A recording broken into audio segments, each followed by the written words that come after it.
안녕하세요. 저는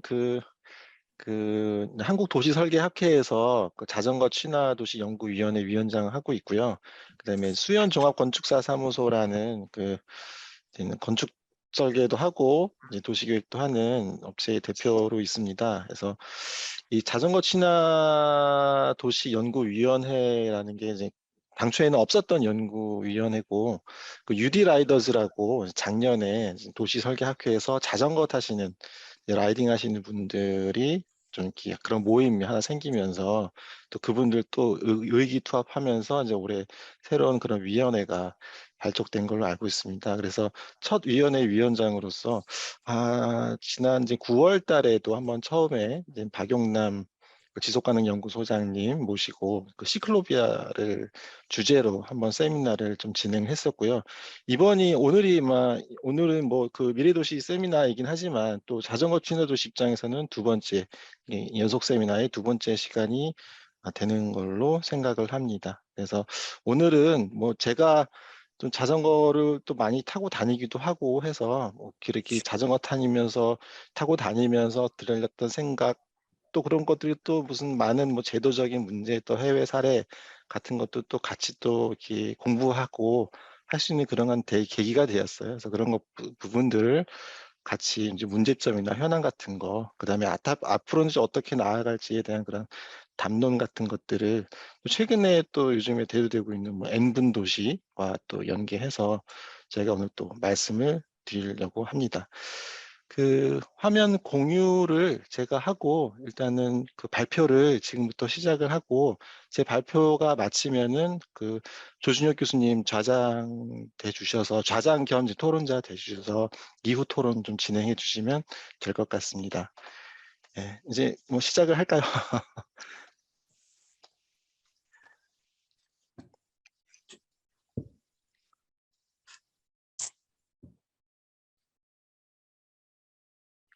화면 보이시죠? 네, 잘 보입니다. 예, 예. 그, 뭐, 오늘 발표 제목은 15분 도시와 모빌리티로서의 자전거 교통이라는 제목으로 박태현 교수님하고 저하고 같이 서로 논의하면서 자료를 만들었습니다. 근데 발표는 아마 오늘 제가 좀 진행을 해야 될 것 같습니다. 먼저 제 개인적인 좀 말씀을 드리려고 해요. 저는 이제 자전거를 이제 한 4대 가지고 있긴 한데 주로 쓰는 게 이 2대입니다. 그래서 왼쪽에 있는 거는 전기 자전거고 오른쪽에 있는 거는 MTB 산악 자전거예요. 그래서 전기 자전거로는 주로 제가 이제 집이 수원인데 출퇴근을 그 수원에서 서울 양재동이 사무실이고요. 거기까지 한 일주일에 적어도 한 3번 정도는 자전거로 출퇴근을 하고 있습니다. 그리고 주말에는 이제는 그 산악 자전거 타고 또 산에 올라가는 거를 좀 즐기고 있는 그런 상황입니다. 요건 이제 전기 자전거라서 그 전기는 꽤 많은 그런 사람의 힘을 좀 전기의 힘이 좀 도와줘서 갑니다. 그래서 힘이 안 든 건 아닌데 그래도 일반 로드 자전거보다는 조금 힘을 절약하면서 갈 수 있다는 거. 그래서 처음에는 로드 자전거로 출근을 할 때는 회사 출근하면 피곤해가지고 일을 못했어요. 근데 전기 자전거로 출근을 하게 되면은 좀 땀도 좀 덜 나고 일하는 데도 크게 지장이 없고 또 서울시에 협의 갈 때는 오히려 차보다도 더 빠를 때가 있어요. 길이 하도 밀려서. 그래서 자전거를 접해 보니 상당히 그 서울시에서의 그 인프라가 잘 돼 있다. 그래서 많은 부분, 근데 그런 걸 모르는 분들이 많아요. 심지어 우리 학회 안에서조차. 그래서 그런 부분에 대한 좀 홍보도 좀 드리고 싶고. 다음 페이지는 이거 개인적으로 제가 이제 서울에서 우리 수원까지 가게 되면은 이제 양재천 그리고 뭐 안양천 거치게 되는데, 그러니까 행정구역별로 보면 이제 서울, 과천, 안양, 의왕, 그리고 군포, 수원 그렇게 한 5개 정도의 그런 지자체를 거칩니다. 그래서 그런데 그 5개를 거치면서 각각의 그런 자전거 도로의 그런 관리 현황 같은 것들이 달라요. 그래서 이제 그런 부분들도 좀 같이 좀 느낄 수 있는 그런 행정구역별로 지금 각각의 자전거에 대한 그런 정책 같은 것들도 이게 달려보면 알 수 있다라는 부분도 좀 같이 좀 말씀드리는 거고요. 이제 좀 본론으로 들어갈게요. 그래서 그 우리 제목에는 15분 도시라고 되어 있는데 이제 15분 도시라는 게 15라는 그 숫자가 이제는 그 시간 안에 도달할 수 있는 그런 각각의 무슨 행정구역이나 무슨 문화시설이나 쇼핑이나 이제 그런 부분들을 얘기합니다. 그래서 그 N분 도시의 개념을 좀 먼저 좀 말씀을 드리려고 해요. 그래서 그 N분 도시라는 거는 이제 시간 도시 계획이라 그래서 그런 시설과 공간의 중심 계획에서 일상 생활과 그런 시간의 중심으로 그 계획의 관점과 기준이 전환되는 부분이죠. 그래서 어떻게 생각해 보면은 그 처음에는 이제 2차원적인 평면상의 그런 도시 계획의 개념에서 이제 근래에는 이제 3차원 입체적 도시 계획 부분으로 발전되어 진행되다가 갑자기 시간의 축이 들어간 그런 4차원의 그런 도시 계획의 패러다임으로 그렇게 전환되고 있는 그런 것 같은 모양을 보이고 있습니다. 그래서 이제 우리나라도 보면은 이제 지난 지방선거 때 이제 박영선 후보도 이제 21분 컴팩트 도시, 또 뭐 나경원 후보는 10분 역세권, 그리고 부산의 이제 박형준 후보는 이제 15분 도시 부산 등의 이제 공약을 내걸었었는데요. 이제 그 시작은 이제 파리에서 먼저 시작한 걸로 알고 있습니다. 그래서 이제 2020년에 이제 파리 이제 아니달고라는 그 여성 시장이 있는데 이 재선을 위해서 이제 파리 15분 도시의 계획을 발표를 합니다. 물론 이제 재선이 되었고요. 그래서 그 15분 내에 뭐 서점이나 상점, 학교나 이제 문화시설, 뭐 의료 시설이나 뭐 공공 서비스 같은 것들을 접하고, 그리고 또 모든 길에 또 100% 자전거 통행이 가능하고 또 베리어 프리하고, 그리고 이제 파리 어디든 이제 200m 이내의 녹지를 할 수 있는 그런 계획을 좀 발표를 했죠. 그래서 이제 주된 그리고 이제 가로체계에서 주된 내용을 보게 되면은 이제 기존은 요 동그란 부분이죠. 거의 차가 중심이 되는 거리에서 이제는 테라스와 이제 정원으로 바뀐 주차 공간이나 보행길과 자전거 길이 된 도로, 집 앞의 정원, 아이들이 안전한 골목, 그리고 근거리의 다양한 서비스들을 접할 수 있는 그런 계획을 했죠. 그래서 요 계획의 그런 이제 이론적 배경이 된 부분은 그 카를로스 모네 뭐 성함을 이제 까먹었습니다. 그래서 그 프랑스 소르본의 지금 교수님인데 이제 그분의 이제 이론이 좀 뒷받침돼서 이렇게 15분 도시 계획까지 좀 진행이 된 부분입니다. 여기 계시네요. 예, 요분이 최근에 그 국토연구원에서 이제 미래국도 리더스 포럼이라고 진행을 했었고, 이제 우리나라에 오셔서 이제 카를로스 모레노 교수입니다. 그래서 우리나라에 오셔서 또 좌담도 하고 발표도 하셨습니다. 그래서 우리나라에 또 책도 내셨어요. 그래서 15분 도시 백성가 하는 책을 내셔서 또 그 책을 또 같이 참고해서 보는 것도 좀 도움이 될 것 같습니다.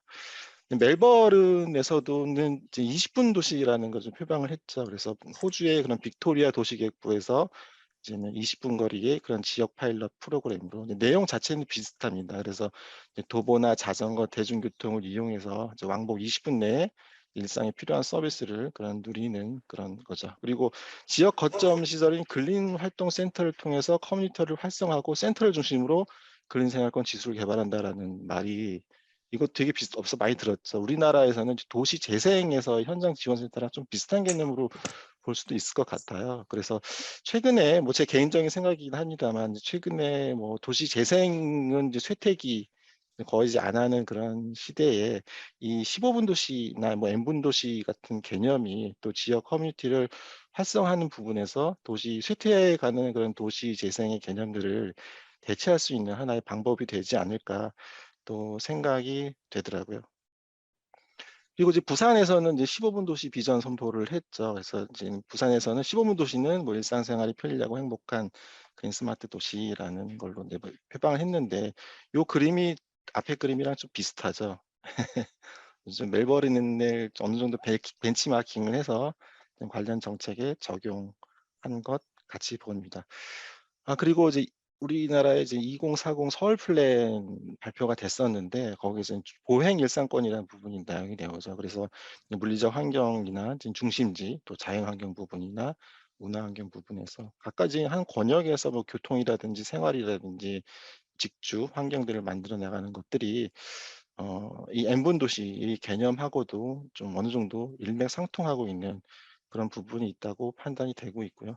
그리고 2020년에는 이제 서울시에서 그 도보 10분 생활 SOC 사업이라는 것들을 했어요. 그래서 각 그 구 지자체에서 공모를 받아서 한 개소당 최대 20억 정도의 이제 금액을 지원을 해서 거기에 이제 조그만한 그런 생활 SOC 시설들을 이제 만드는 공모 사업을 했는데, 이것도 이제 도보 10분이라는 말은 이제 10분 안에 갈 수 있는 그런 것들을 얘기를 하는 거죠. 그래서 이것도 N분 도시의 개념과 또 어느 정도 일맥상통하는 개념이 있다고 생각을 하고 있어요.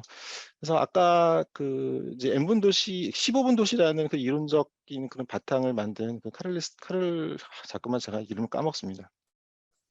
그 교수님의 그 15분 도시의 주요 원리를 보면은 인제 크게 보면은 이제 밀도와 다양성과 그리고 접근성과 그리고 인제 디지털화 네 가지를 들고 있어요. 그래서 근데 이제 카를로스 모네로 교수는 모레노 교수는 그런 15분 도시의 주요 기능이 거주하고 일하고 상점에 가고 건강 의료 서비스를 받고 그리고 교육하고 여가를 즐기는 그런 기능으로 정의를 해서 발전을 했는데 또 최근에는 그 건축공간연구원에서 또 N분 도시에 관련한 그런 연구를 진행을 하면서 쪼끔 이 카를로스 모레노 교수의 이론을 쪼끔 더 좀 발전을 해서 그 N분 도시의 계획 원리를 다시 한 네 가지로 정리를 했어요. 그래서 밀도와 다양성과 접근성과 편제성이라는 게 새로 들어갔죠. 이게 편제성이라는 것은 공동체의 개념인 것 같아요. 그래서 함께 만들고 공유하는 그런 공동체의 활동을 지원하고 또 거기에 이제 스마트 공유 기반 구축이라는 것은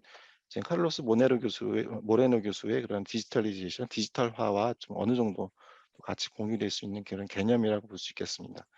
그래서 자전거를 얘기할 때는 이제 도시 계획 원리에서 접근성 부분과 가장 관계가 있는 부분이라고 판단이 되고 있어요. 그래서 이제 2021년에 이제 뉴 어바니즘 협회에서 지금 만든 이제 그림을 저희가 좀 따 왔는데 여기 보게 되면은 이제 15 분으로 이제 도보로 갈 수 있는 거리가 15 분으로는 약 4분의 3 마일 정도, 약 한 1.2-3 킬로 정도 될 겁니다. 그 정도가 이제는 도보로서의 생활권에 해당이 되는데 자전거로 15 분을 가게 되면은 약 3 마일이니까 한 4.8 킬로 정도, 그리고 면적으로 따지게 되면은 인제 18 에이커는 약 한 72 평방제곱킬로미터 정도의 면적이 되는 것 같아요. 그래서 그 정도의 면적까지 생활권의 범위를 더 확장시킬 수 있다.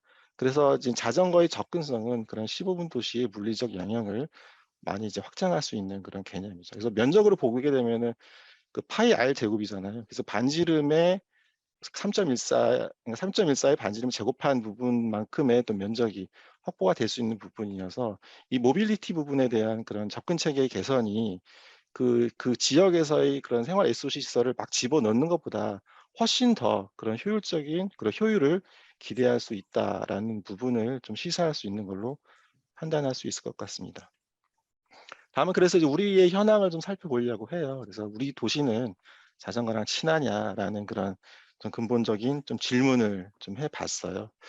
우리나라는 세계 14번째 탄소 중립 선언국이에요. 2020 년에 이제 문재인 대통령이 이제 국회에서 이제는 우리 2050 탄소 중립을 선언을 했죠. 그래서 경제 구조의 저탄소화나 뭐 신유망 저탄소 산업의 생태계 조성이나 탄소 중립 사회로서의 그런 공정 전환 같은 것들을 주 전략으로 추진을 했죠. 근데 과연 그 이제는 선언만큼 뭔가 이렇게 뭐가 이루어지느냐라는 부분에 대해서는 좀 의문이 있는 부분입니다. 그래서 이게 여기서 이제 주로 이제 교통 체계들이 이제 가장 많이는 이제 보행을 가장 많이 하고 이제 그다음 두 번째 위기로서 지금 자전거를 좀 많이 이용하자라는 그런 비전을 담고 있죠.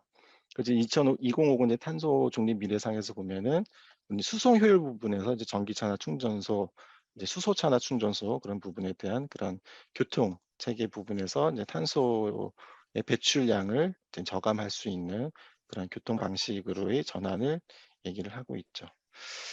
그리고 다음은 이제 자전거 수단 분담률에 대한 얘기를 좀 해 보려고 해요. 이 수단 분담률이라는 건 이제 사람들이 통행할 때 이제 하루 중 이용하는 교통수단의 분포라고 얘기를 하고 있는데 이제 우리나라는 이제 대중교통 비율이 약 60%, 승용차 비율이 30%, 이거는 이제는 그 도보나 자전거를 빼고 예 통계입니다. 그래서 도보나 자전거를 빼고는 약 대부분이 다 그 자동차나 그러니까 대중교통이니까 자동차나 지하철 같은 그런 부분 수단, 그리고 자가용을 주로 많이 이용을 하고 있는데요.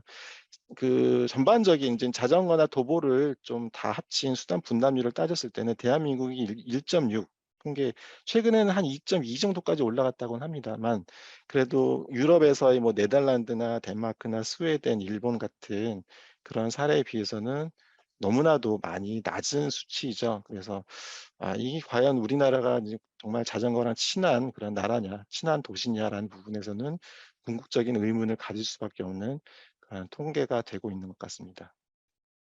그리고 최근에 그 자전거나 뭐 일반 뭐 인도나 보게 되면은 이런 킥보드나 무슨 세그웨이나 그런 이제 전기 장치의 조력으로 인해서 이동하는 그런 개인형 교통수단 이제 퍼스널 모빌리티라고 하는 것들이 있는데요. 이제 그런 것들이 요즘에 아주 빠르게 보급이 확산이 되고 있죠. 그래서 이 속도가 굉장히 빨라요. 제가 자전거로 한 25km로 달리는데 평속. 근데 이거 얘네들이 한 30에서 35km 정도. 원래는 법규상으로는 25km 이상은 달리지 못하게 되었습니다, 자전거 도로에서는. 근데 어떻게 이제 속도 제한 같은 것들을 해제를 하면서 그렇게 막 쌩쌩쌩쌩 달리고 있어요. 그래서 보면은 이제 우리나라도 이제는 교통수단이 이제 보행자, 차량 그렇게 구분하는 게 아니라 그 보행과 차량 간의 그런 중간 속도의 교통수단 약 한 10 에서 약 한 40km 정도의 범위 안에 드는 그런 중간 속도의 교통수단의 그룹이 새로 형성이 되고 있다. 그래서 그 퍼스널 모빌리티에는 전기 자전거도 포함이 되는 부분이죠. 그래서 유럽의 전기 자전거 이제 매출도 굉장히 많이 올라가고 있고 최근에 뭐 제가 잘 보는 그 이제는 자전거 유튜버 중에 이제 그 스위스에 이제는 간 게 있어요. 스위스 가서 이제 거기에 이제 자전거를 어떻게 이용하는지 봤는데 거기는 이제 거의 대부분이 자전거 그 전기 자전거를 이용하고 있어서 굉장히 뭐 이렇게 레저의 목적이라기보다는 좀 생활에서의 그런 편익을 위해서 자전거를 훨씬 더 많이 이용하는 그런 측면을 볼 수 있었습니다. 그리고 또 제도적인 또 측면을 보게 되면은 제도 자체가 이제 우리나라에서는 이제 1995 년에 이제 자전거 이용 활성화에 관한 법률이 제정이 됐고 그리고 이제 2008 년에 이제 자전거 이용 활성화에 대한 종합 발표 그리고 2010 년에는 이제 국가 자전거 도로 기본 계획이 수립이 됐죠. 예. 그래서 뭐 어느 정도 많이 좀 특히 이제 천변을 중심으로 해서 자전거 도로들이 많이 좀 만들어지기는 했지만 그런 부분들은 이제 근본적으로 사실 생활권 내에서의 그런 자전거는 아닌 거죠. 그러니까 도시 내에서 혼잡한 도시 내에서 좀 자전거 인프라도 좀 만들고 그것들을 활성화할 수 있는 그런 대책들은 좀 많이 부족하다. 그리고 최근에는 또 전기 자전거나 그런 PM 같은 것들이 보급되고 확장이 되고 있는데 그 부분에 대한 그런 법률이나 계획 부분에 대해서는 좀 개정과 변경이 좀 추가적으로 좀 더 필요하다라는 판단이 들고 있고요. 그리고 뭐 주변에 많은 사람들한테 물어봐도 "자전거를 왜 안 타냐?"라고 물어보면은 도둑 맞을까 봐 안 탄다는 의견들이 요건 이제 설문조사를 통해서 나온 그런 다른 연구에서의 그런 데이터인데 그래서 그 자전거의 도난의 경험은 자전거 구입을 꺼리게 되는 주요한 요인이다. 예. 그래서 이게 도난에 대한 문제들이 어느 정도는 이제는 제도적, 사회적으로 좀 풀어 줘야 되는 그런 측면이죠. 그래서 저도 어렸을 때 자전거를 좀 도둑 맞았었고요. 굉장히 많이 울었었던 걸로 기억이 나고요. 그리고 이제 자전거를 잊어버리고 난 이후에는 이제 새 자전거를 이제 겁나서 뭐 안 사는 거죠. 중고 자전거 구입 비율이 한 50%로 굉장히 높죠. 그래서 필요한 게 이제 자전거 등록제라는 그런 제도인 것 같아요. 그래서 우리나라도 뭐 몇 개 지자체에서는 시행하고 있다고는 합니다. 근데 그게 아주 뭐 전방위적으로 그렇게 활성화되고 있는 거는 아니죠. 그래서 자전거 등록 제도는 그런 뭐 자전거의 특징과 소유주에 대한 정보를 지정된 방식으로 등록해 해서 체계적 관리와 도난 방치 등에 효율적으로 대처하기 위한 제도죠. 근데 최근에는 또 요즘 여러 기술적인 부분들이 좀 많이 발달을 해서 뭐 RFID 방식으로 자전거 등록을 하기도 하고 합니다. 그리고 특히 또 요즘은 자전거가 굉장히 비싼 자전거를 타시는 분들은 굉장히 많아요. 뭐 몇백만 원, 많게는 뭐 1,000만 원이 넘는 자전거도 타고 다니시는데 그분들이 이렇게 어디 뭐 라이딩을 나가도 이렇게 이 큰 뭐 쇠사슬 같은 것들을 못 갖고 나가잖아요, 무거워서. 그래서 뭔가 그런 자전거 잃어버려도 쉽게 찾을 수 있는 그런 시스템 같은 게 좀 필요하다라는 판단이 되고 있습니다. 그래서 요런 것들은 뭔가 어느 정도는 이제 자전거 등록제 같은 제도의 정착이 좀 필요하다라는 부분들을 시사하고 있는 것 같아요. 그래서 좀 다음은 이제 우리 이제 해외 같은 경우에는 어떤지 좀 쳐다봤는데 일단은 좀 그림으로 좀 간단하게 설명을 드리면 대부분의 유럽 우리나라의 풍경과 많이 다른 것 중에 하나가 뭐 같으세요? 그 헬멧을 안 쓰고 다니죠. 예. 그래서 우리나라는 이제는 자전거를 타고 다닐 때 헬멧을 쓰는 게 이제 법제화되어 있죠. 그래서 안 쓰면은 벌금 2만 원인가를 내게끔 되어 있는데 여기는 안 쓰고 다닙니다. 그래서 우리나라에 만일에 우리나라에서 뭐 만일에 여성분이 뭐 출근을 하는데 이렇게 머리 예쁘게 했는데 헬멧 푹 눌러가 가지고 뭐 회사 가니까 머리 다 눌리고 그래서 자전거 못 타고 그런 일이 생긴다고도 해요. 그래서 어느 정도는 이제 헬멧을 쓰는 것에 대한 그런 규제 부분에 대한 고려가 좀 필요하지 않을까라는 부분도 단편적으로 들긴 합니다. 근데 또 그런 얘기를 하더라고요. 우리나라는 헬멧을 안 쓰면은 사고 나면 크게 다치는 그런 도로 환경이고 유럽은 헬멧을 안 쓰고 다니다가 넘어져도 그렇게 다치는 요인이 없는 그런 좀 도로의 환경이다라는 얘기를 하시는 분들도 있어요. 그래서 그런 부분들도 좀 귀담아 들어야 될 부분이라고 판단이 됩니다. 네덜란드는 이제 바이시클 마스터 플랜이라 그래서 이 자전거와 자동차 교통의 균형을 유지하고 또 조인트 바이시클 어젠다 발표해서 그 자전거를 하여튼 활성화시킬 수 있는 그러한 부분들을 촉진하고요. 그리고 자전거 도로 및 뭐 대여 제도 같은 거 그리고 여기는 지금 보행과 자전거의 겸용 도로는 없죠. 보행자 안전 추구에서 그 대신 자전거 전용으로 갈 수 있는 그런 자전거 전용 도로를 더 많이 하고 자전거는 이제 인구 수보다 더 많죠. 그래서 대부분의 국민들이 한 사람당 한 개 이상씩은 다 자전거를 가지고 있는 그런 시스템을 가지고 있고요. 그리고 독일 같은 경우에는 또 탄소 저감 정책으로 이제 사이클 프렌들리 시티라는 그래서 자전거 분야를 독립된 교통수단으로 분리하여 추진한다. 그래서 교통 신호체계도 보면은 이제 자전거 표시가 되어 있죠. 우리나라도 뭐 하기는 한다던데 아직은 그런 것들이 이제 많이 활성화되어 있지는 않은 그런 상태로 보여지고 있고요.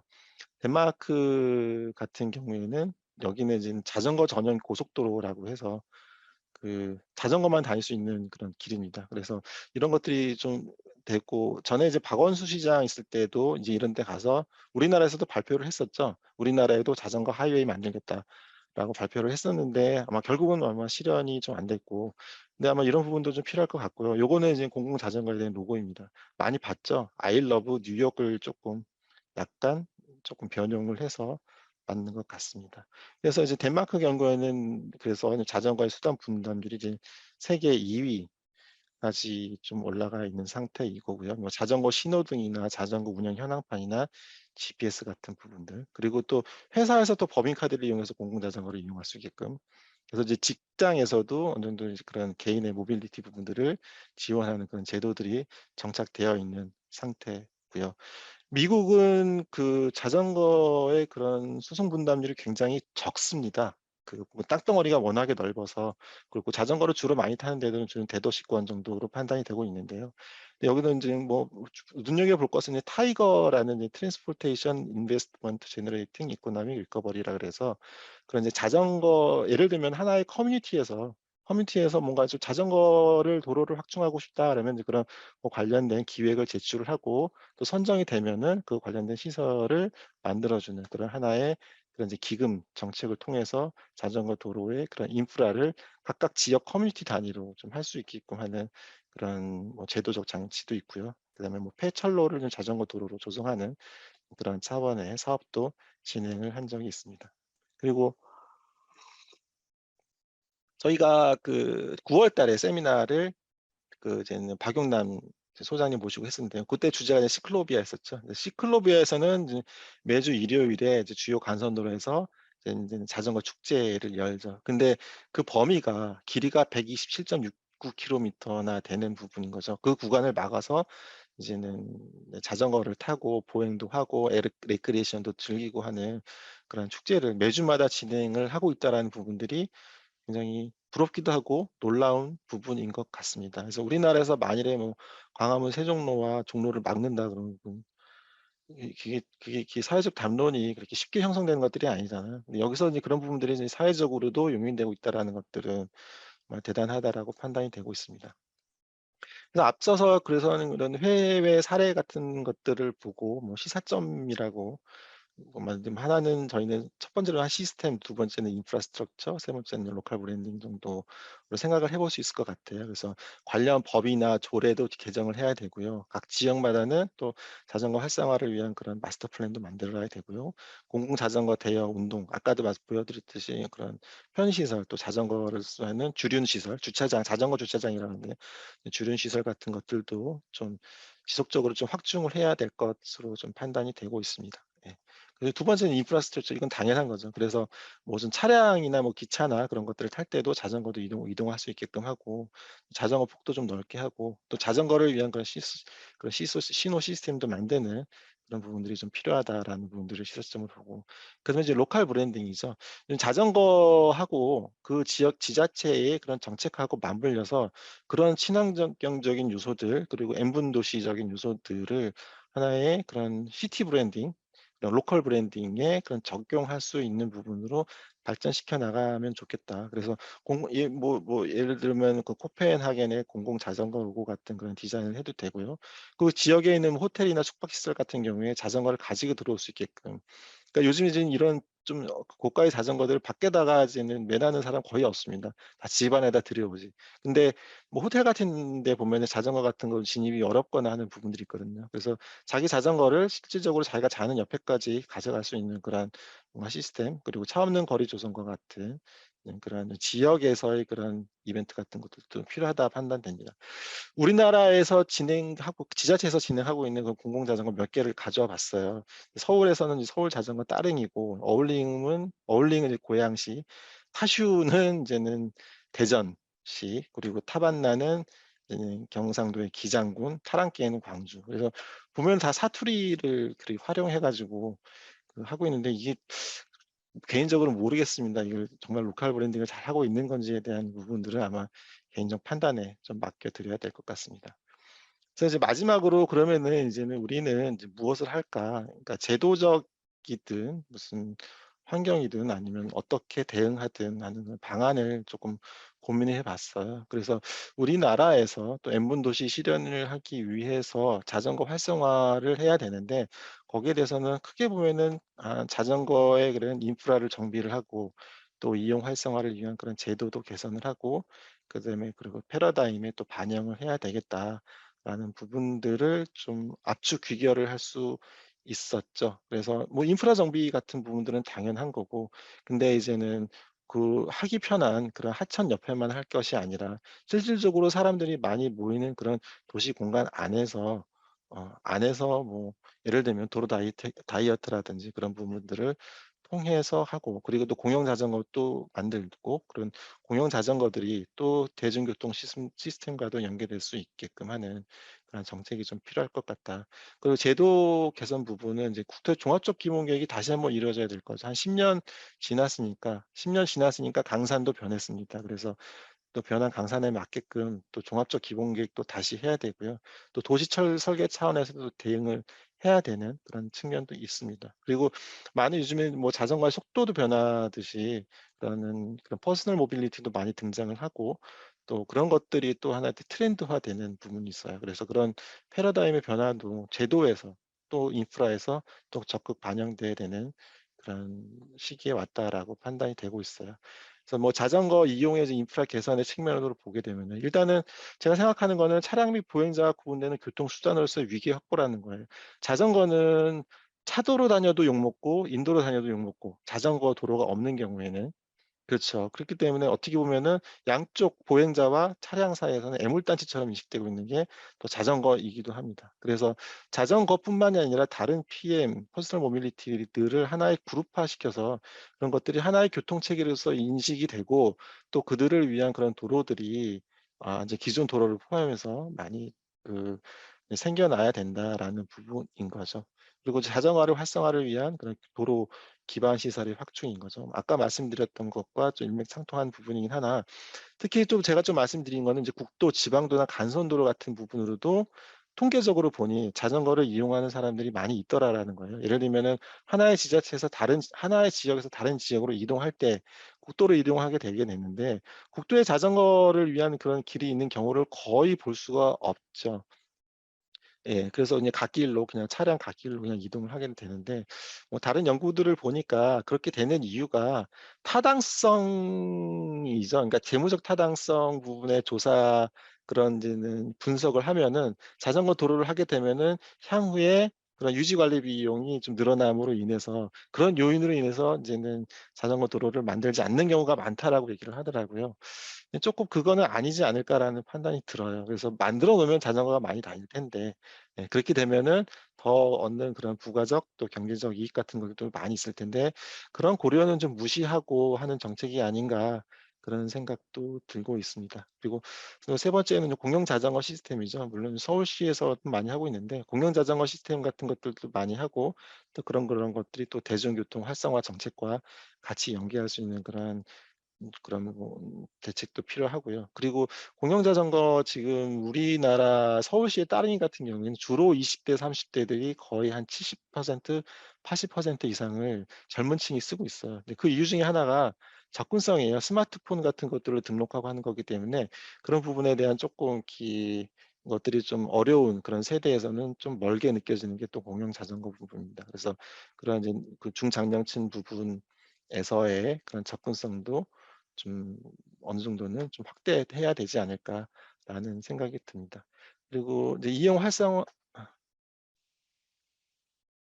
다음은 그리고 이제 이용 활성화에 대한 제도 개선이죠. 그래서 아까도 말씀드렸듯이 이제 국토의 공간적 위기를 고려한 종합적인 그런 기본 계획 그리고 타법과의 연계 같은 거죠. 그래서 그 이제 박태환 교수님이 쓴 칼럼을 봤는데 거기에 보면 이제 건축법과 연계해서 예를 들면은 자전거를 타고 오는 사람 중에 땀 나서 자전거를 못 타는 사람들도 많이 있어요. 그래서 뭐 예를 들면 건축법이든 무슨 건축의 허가 사항이든 그런 데서는 통분자의 무슨 샤워 시설 같은 것들을 만드는 것들을 제도화하게 되면은 훨씬 더 그래서 이제 건축법과도 연계할 수 있는 거고요. 그리고 무슨 도시 설계의 부분, 특히 지구 단위계 부분에서도 자전거 동선을 고려하는 그런 방식으로 적극적으로 도입을 하게 되면은 좋을 것 같다라는 부분인 거고요. 또 아까 말씀드렸듯이 또 자전거 등록제도 지금 뭐 각각의 지자체의 그런 지자체의 비전에 맡길 게 아니라 이건 어느 정도는 국가적 비전을 가지고 시행해야 되는 사업인 것 같아요.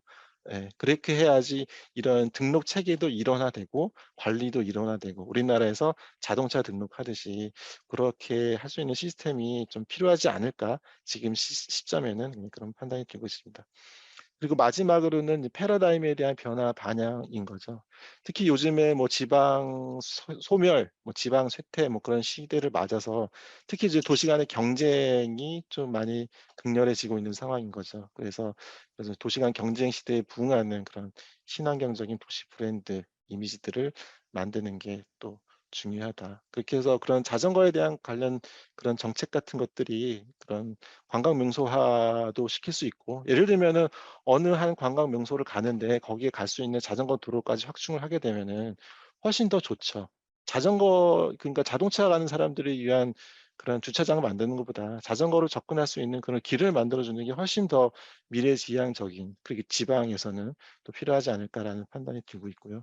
그다음에 스마트 시티 정책과의 연계입니다. 또 이거는 또 자전거 등록제와도 연계시켜서 생각할 수 있는 부분인 것 같아요. 그래서 특히 자전거의 이용 자체도 스마트하게 되면은 여러 가지 또 빅데이터까지도 또 수치가 또 통계가 나올 수 있죠. 예를 들면 뭐 탄소 저감 수치라든지 뭐 자전거의 그런 수송 분담률 같은 부분들 그런 것들 또 나아가서는 또 ICT와 또 접목이 되면은 예를 들면 뭐 자전거에 무슨 센서가 부착이 되면은 그 자전거의 심박이라든지 그런 것들을 다 통계화되고 수집해서 그 사람의 이제 건강 증진을 위한 그런 솔루션과 안내까지 줄 수 있는 그런 시스템까지도 더 갈 수 있을 거라고 판단이 되고 있습니다. 자전거가 요즘은 굉장히 이용 목적이 다양화해요. 출퇴근용으로 다니는 사람, 주말에 레저용으로 쓰는 사람, 그리고 산악으로 다니는 사람, 뭐 미니벨러 같은 조그만 것들은 무슨 기차도 타고 뭐 이렇게 전국 여행을 하는 데 좀 필요한 사람 그런 식으로 그리고 또 로드 자전거도 종류가 또 여러 개예요. 뭐 엔듀로도 있고요. 무슨 에어로도 있고요. 뭐 여러 가지 그런 자전거들도 굉장히 많아지고 거기를 그걸 이용하는 목적과 패턴들이 상당히 많이 다양해지고 있습니다. 그래서 그런 부분에 대한 대응, 제도적인 대응도 좀 필요하다라는 부분을 좀 마지막으로 정리하고요. 요거는 이제 이제 여담입니다. 저희가 이제 뭐 발제는 다 끝났고 2021년 7월에 그 도시설계학교에서 UD 라이더즈라는 그런 이제 모임이 발족됐어요. 여기 아마 요분이 이재선 교수님이고 요분이 중앙대학교 이석현 교수님이고 PND의 이명범 대표 그리고 이제는 약간 이제 몸매로 봐서는 박태영 교수님인 것 같습니다. 그래서 뭐 그런 분들이 이제 주축이 돼서 했었고 또 이번 달에도 한번 진행이 됐었어요. 이게 제고요. 이게 우리 UD 라이더즈는 그 비단 로드 바이시클만 오는 게 아니에요. 여기 요 박태현 교수님은 MTB이고요. 제 거는 전기 자전거예요. 그 자전거 종류, 가격 뭐 구분 상관없이 들어오셔서 즐겁게 라이딩 하시면 건강도 좋고요. 또 이건 즐기면서 연구할 수 있는 그런 모임과 조직이다라고 판단이 됩니다. 그래서 저희 우리 자전거 친화 도시 연구위원회와 UD 라이더즈 홍보하면서 오늘 좀 발표를 마치도록 하겠습니다. 예, 감사합니다.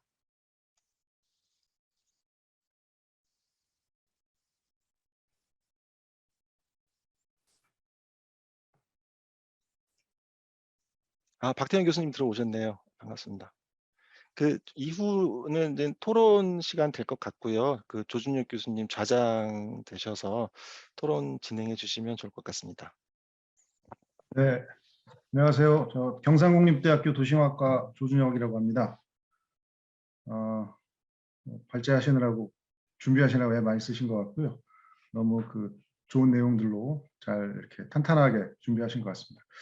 오늘 그 예정되어 있는 걸 보니까 3시까지 원래 공식적으로 예정되어 있는데요.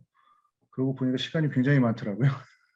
그래서 토론자분들께 하시고 싶은 얘기 오늘 다 하실 수 있도록 하는 시간을 드리도록 하겠습니다. 먼저 좀 토론자로 참여해 주신 분들 소개를 좀 드리면요. 먼저 인제대학교 김민재 교수님께서 참여해 주셨고요. 네, 환영합니다. 또 다음은 그 신한대학교 이훈 교수님께서 토론자로 참여해 주셨습니다. 네, 안녕하십니까. 네. 그리고 저기 수석부회장님께서 특별히 이렇게 바쁘신데도 또 토론자로 참석해 주셨습니다. 그 박태원 교수님 소개해드리겠습니다. 네, 안녕하세요. 네, 늦게 합류했습니다. 네, 반갑습니다.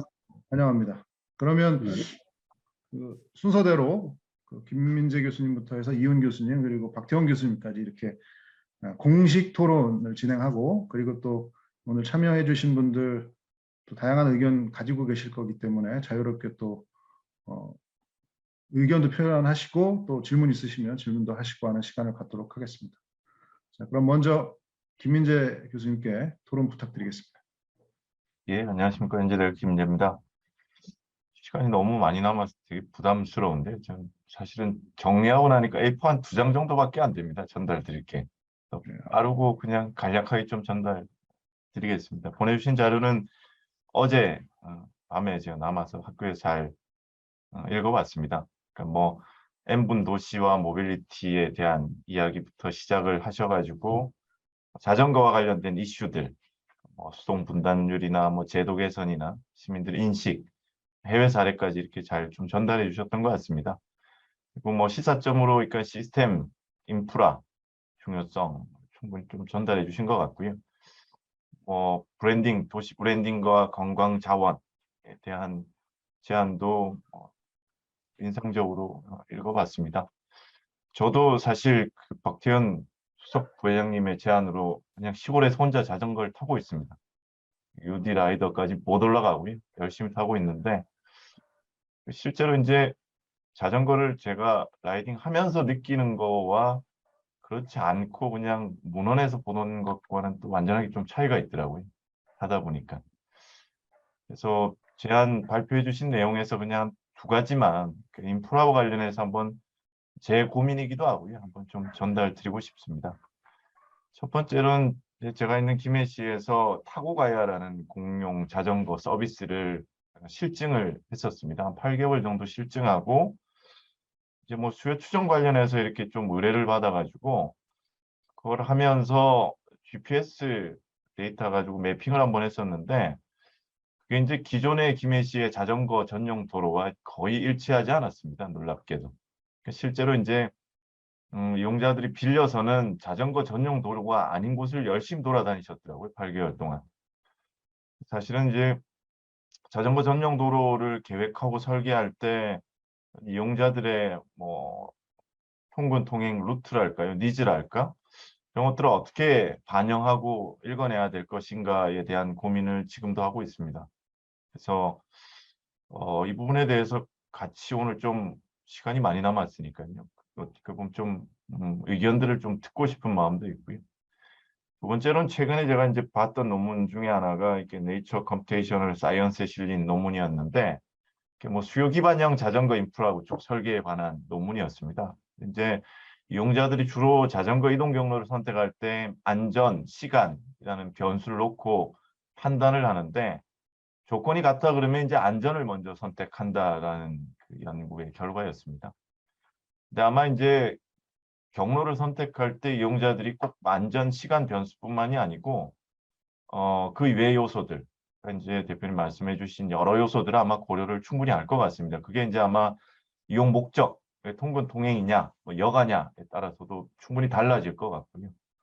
이런 변수들을 어떻게 고민하고 계획하고 설계하는 데 담아내야 될까 고민들을 앞으로 좀 해나가야 되지 않을까 싶습니다. 이게 이제 특정 공간을 대상으로 한번 구체적인 설계안이라든지 뭐 단계적인 로드맵을 제시한다면 머지않아 우리도 자전거 인프라가 잘 구축된, 제반의 인프라가 잘 구축된 도시를 한번 만들 수 있지 않을까 하는 생각도 가지고요.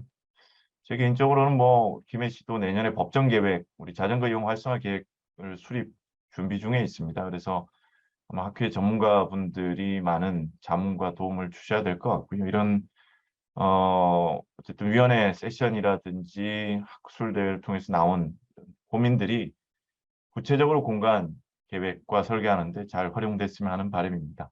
예, 저는 여기까지 하겠습니다. 네, 김 교수님, 좋은 토론 감사드립니다. 또 그 후속 또 이야기하시는 분, 나오시는 이야기들도 들으시고 또 의견 있으시면 또 기탄 없이 얘기해 주시고요. 두 번째는 이훈 교수님께 토론 부탁드리겠습니다. 네, 안녕하세요. 신한대학교 이훈입니다. 자전거, 저도 이제 박태원 교수님께서 자전거 라이더 하자고 그래가지고 몇 번이나 말씀하셨는데 저는 참석을 못했어요. 뭐 게으르기도 하고 저희 집은 좀 이런 말하면 좀 그렇지만 송 대표님처럼 저도 수원 쪽이거든요. 너무 멀어서 의정부까지는 차마 이렇게 엄두를 못 내고 있었어요. 근데 자전거는 근데 저도 뭐 소시적에 해봤자 제가 초등학교 3학년 때부터죠. 한 고3 때까지는 자전거를 열심히 탔어요. 사이클을. 그래서 자전거에 대해서는 저도 나름대로 뭐 이렇게 고급 브랜드는 모르지만 일가견이 있는 사람이긴 한데 오늘 송 대표님하고 박태현 교수님께서 발제해 주신 자를 어젯밤에 받았는데 읽어보니까 너무 잘 돼 있어서 도대체 뭘 얘기하라는 건지 모를 정도로 네, 다 건드려 놓으셨어요. 그래서 저는 일단 여기서는 이제 안 나온 얘기들 중심으로 한번 먼저 설명을 드리고 나왔지만 제가 또 다르게 생각하는 그런 부분을 몇 가지 좀 설명을 좀 해볼까 합니다. 서울에서 자전거를 타기 위해서는 제일 첫 번째로 극복해야 될 문제가 저는 지형 문제라고 보거든요. 아까 전기자전거 말씀해 주셨는데 이 서울의 지형은 우리가 흔히 강남 3구라고 하는 그쪽 중에서도 서초구, 강남구도 너무 오르막길 내리막길 많아요. 잘 아시잖아요. 저기 비가 많이 오면 저기 홍수가 날 정도로 극해가 물살이 흐를 정도로 저기 많아서 이 지형 극복 문제를 어떻게 해야 될지 이런 거를 좀 해결해야 될 것 같은데 그렇다고 전부 다 전기자전거를 타라. 전기자전거 가격이 만만치 않잖아요. 이게 전기가 자전거가 활성화가 되려면 그냥 일반인이 평범하게 접근할 만한 가격이 되는데 아직도 그 수준까지는 안 되는 것 같아요. 예. 제가 알기로는 뭐 한 전기자전거가 아무리 저기 좀 탈만한 거 하더라도 한 200 가까이 하지 않나요? 그러니까 일반인들이 접근하기에는 함부로 좀 그런 문제, 그런 지역 문제를 극복해야 되는 게 가장 큰 이슈인 것 같고 서울에서. 그리고 서울과 뭐 광역 얘기는 좀 이따 하고요. 그다음에 우리나라 자전거 도로가 잘 돼 있다고 하는데 서울에서는 뭐 잘 돼 있다고 저도 뭐 동의는 합니다. 근데 이게 뭐라 그럴까 그 자전거 도로도 간선도로, 보조간선, 국지도로 이렇게 위계가 있어야 되는데 이거는 없는 것 같아요. 이게 사람의 머릿속에 우리가 운전을 하고 나갈 때 뭐 어딜 타고 어디 지나가서 어떻게 뭐 어느 지역을 가야 되겠다는 머릿속에 그려지는데 이 자전거 도로는 저는 그런 개념이 없는 것 같아요. 물론 서울에서 자전거 도로의 간선도로라고 하면 뭐 저희 한강 주변에 올림픽대로나 그 고수부지, 뭐 동부간선, 서부간선도로 안양천, 뭐 저기 탄천, 그다음에 저기 위 어디입니까? 저기 중랑천 이런 부분들이 간선도로라고 할 수 있는데 이 간선도로의 접근성이 과연 좋은지 자전거를 타고 그게 없다는 거죠. 간선도로만 잘 돼 있는 거고 나머지는 국지도로고 국지도로하고 보조간선을 연결해주는 이 보조간선 시스템이 없지 않나 이런 거에 대해서는 서울시청에서 한번 고민을 해봐야 되겠다. 제가 잠깐 한 가지 생각이 드는 게 그 간선도로의 접근성을 막고 있는 게 대부분의 우리 그 강남구에 보시면 아파트 슈퍼블록들이에요. 뭐 압구정 현대아파트라든지 뭐 반포라든지.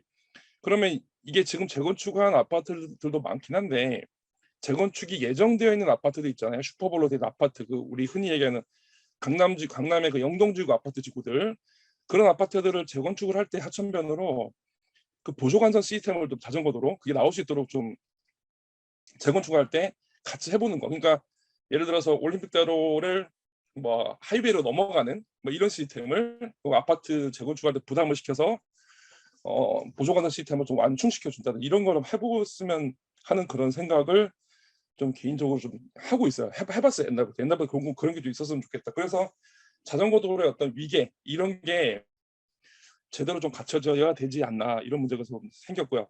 그다음에 제가 옛날에 석사 논문을 쓸 때 제가 석사 논문 주제가 여러분들 생소하시겠지만 교통 효율성과 블락 사이즈 문제였어요. 그러니까 블락 사이즈를 줄이면 교통 효율적인지 아닌지 슈퍼블록과 비교해서 이제 거기서는 이제 그 되게 뭐 부끄러운 논문입니다만 블락 사이즈를 밀도 어느 정도 수준까지는 줄일 때는 효율성이 있다라는 결론을 냈는데 블락 사이즈를 줄이면 좋은 점들이 잘 아시다시피 보행 친화적이 되잖아요.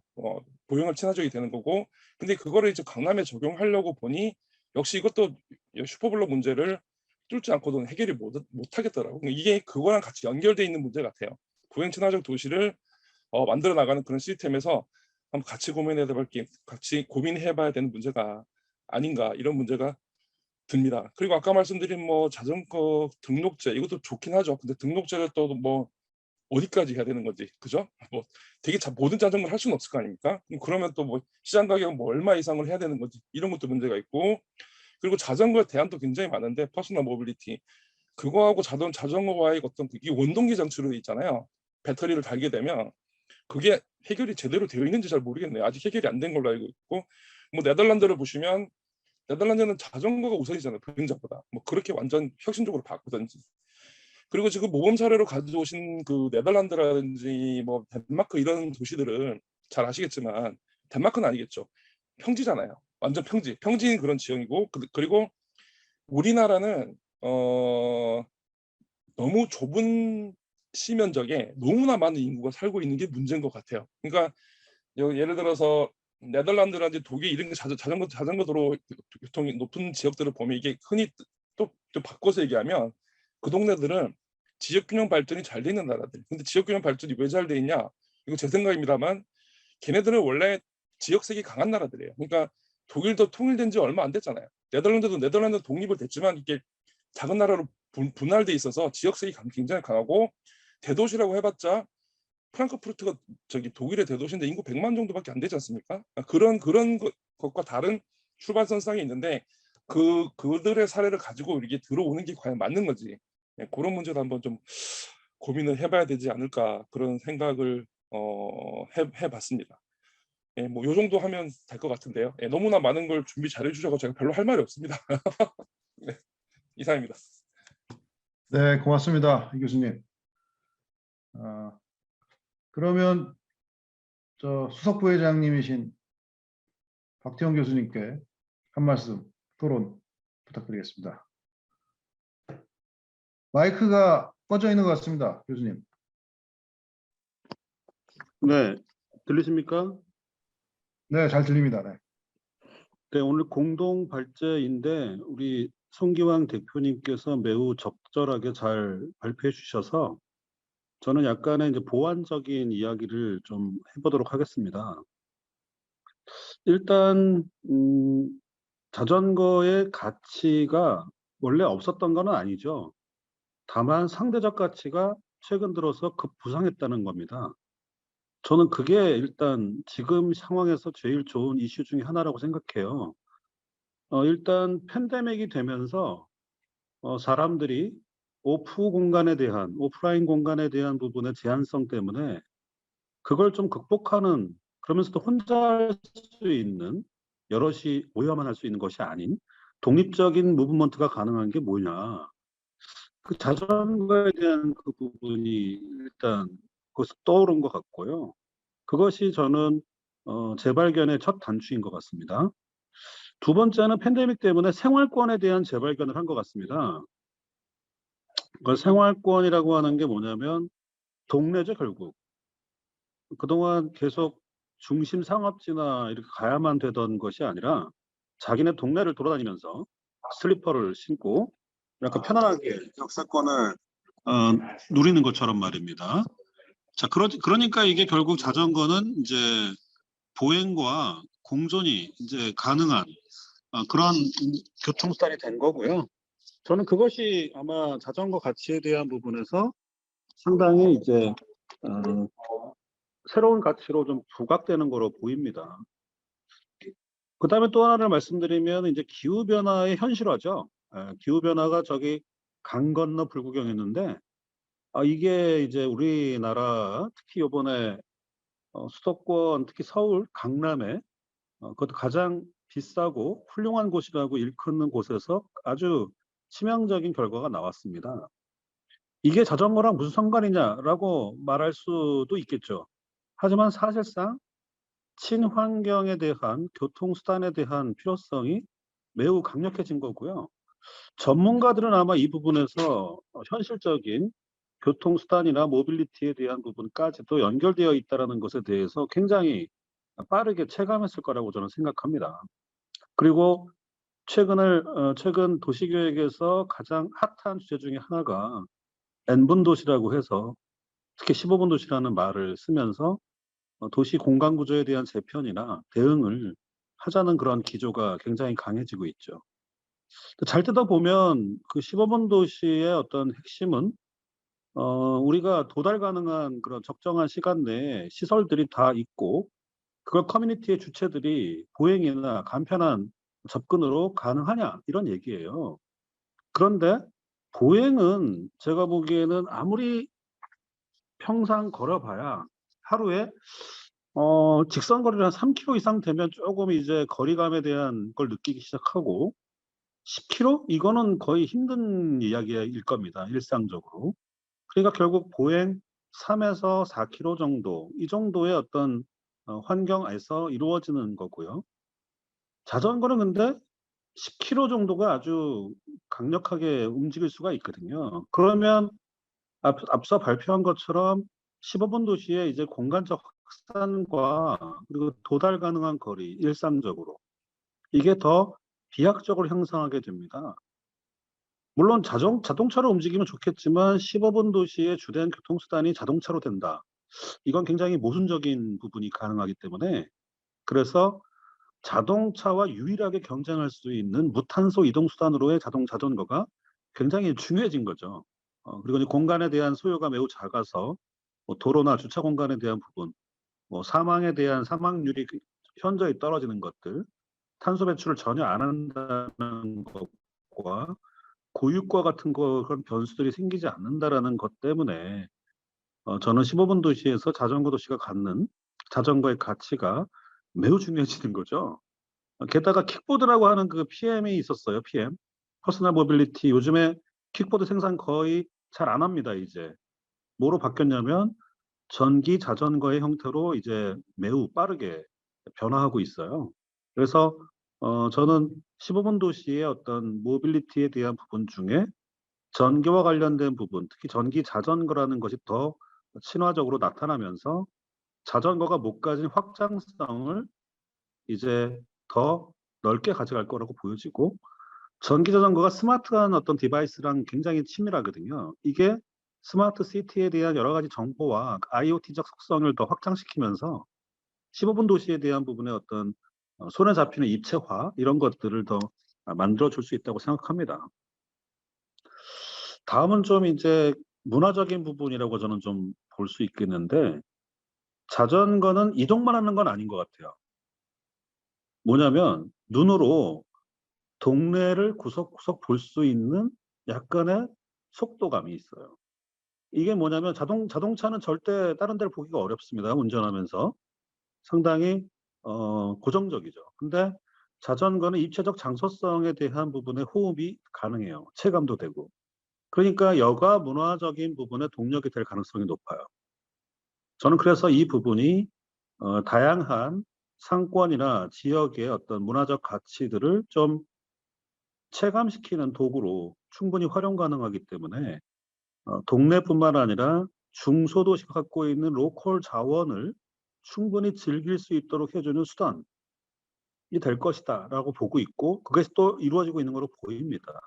그래서 저는 이 부분을 기존의 쇠퇴된 상권이나 또는 지역에 자원이 있지만 아직 활발하지 않은 곳에 묶어주는 하나의 네트워크, 그러니까 약간 고수를 꿰주는 그런 움직임의 도구로서 이게 이제 방문 경제라고 하는 부분을 또 촉진할 것 같고요. 그리고 자전거 타시는 분들 잘 보면 옷차림이나 그리고 약간의 소비 성향이 조금 다릅니다. 그리고 또 특별한 또 자전거에 친화도가 높은 분들의 그런 상황들을 보면 약간 트렌드세터 느낌도 사실 있거든요. 저는 이런 부분이 지역의 어떤 그 변화되지 못한 상황들을 조금씩 자극 주는 그런 수단으로 작동될 가능성이 매우 높다라고 생각합니다. 마지막은 자전거 친화 도시가 단번에 될 가능성은 매우 높지 않죠. 네. 제가 오늘도 어제 자전거를 가지고 왔거든요. KTX를 타고 미니벨로를 싣고 왔는데 어찌 보면 뭐 편리하게 온 거지만 어찌 보면 그 공간 속에서 여러 가지 제약 요소들에 대한 부분을 많이 발견하기도 합니다. 그래서 일상화될 수 있는 그런 자전거 친화도에 대한 부분은 하드웨어적인 뿐만 아니라 매우 복합적이기 때문에 그것에 대한 속도는 좀 더딜 거라 생각이 들고요. 어떤 전문가는 이런 얘기를 하더라고요. 자전거에 대한 시간으로 봤을 때 네덜란드에 비해서 한국은 40년이 늦춰져 있다고.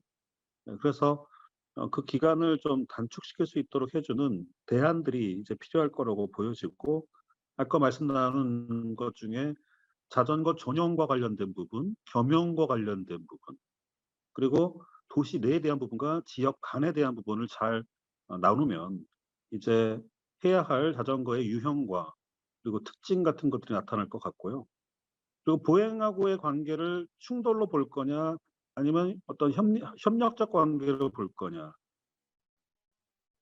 때에 따라 다를 수 있다고 보여지거든요. 그런 부분에 대한 조절이 되게 중요할 것 같고요. 저는 그래서 도시기본계획과 법정계획 속으로 이 부분이 이제 세부화되면서 입체적인 그런 대안들에 대한 고민이 나와야 될 것 같고요. 시공 자체도 되게 중요한 것 같습니다. 시공. 바퀴가 작고 그리고 약하기 때문에 자동차와 똑같은 레벨의 시공 가지고는 안 되는 거예요. 되게 디테일이 필요한 부분이 있어서 그 부분에 대한 약간의 시대적인 탄력적 대응이 많이 이루어져야 될 것이다 생각이 듭니다. 마지막 말씀드리겠습니다. 뭐 저희 그 UD 라이더스 얘기는 아까 나오던데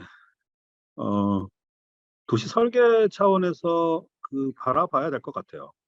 지구 차원의 15분 도시에 되게 이게 유용하다라는 것이 있어야 아마 현실적인 그런 계획 수요에 얘가 이제 반영될 가능성이 매우 높아지는 거죠. 그래서 그 부분에 우리 설계학회의 미래가 좀 많은 긍정적인 역할을 해줄 수 있을 거라고 생각되어지고요.